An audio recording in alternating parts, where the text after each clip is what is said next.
Brothers and sisters, Assalamu alaikum. We need to talk.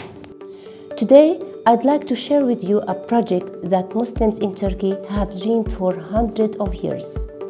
A dream that could not be realized.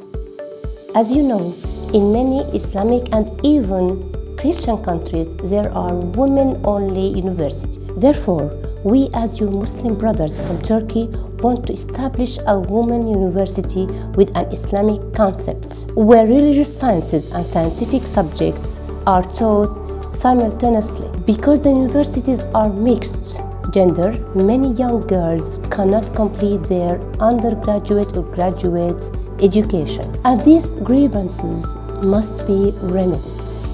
Now, let's watch the architectural animation of our project together.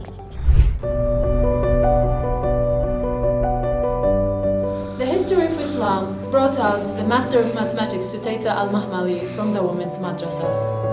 Fatima al-Mijriti drew from the roof of the house planetary coordinate maps that will shake the world history of astronomy. She learned about stellar scaling with the astrolabium, not in male-female heterogeneous environments, but at the feet of his father, Mesleme.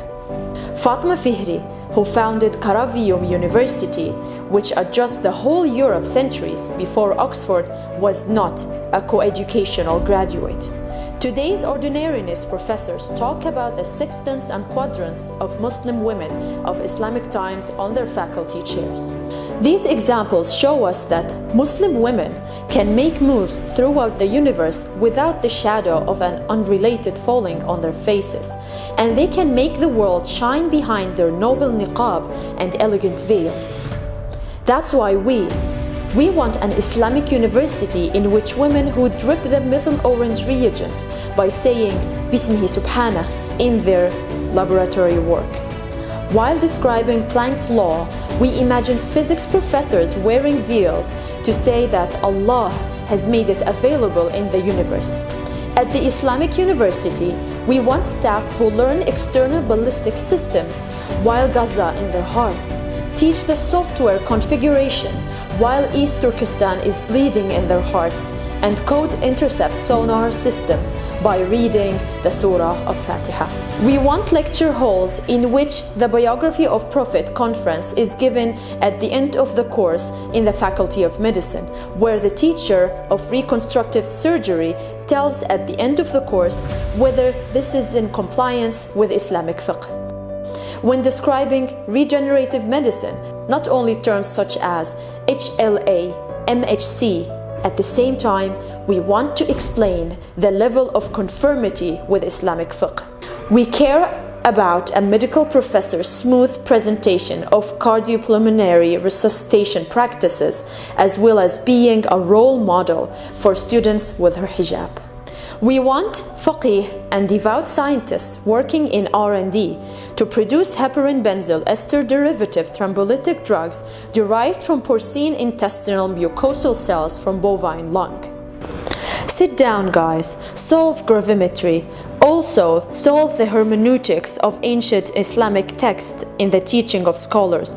Memorize beta-galactosides too.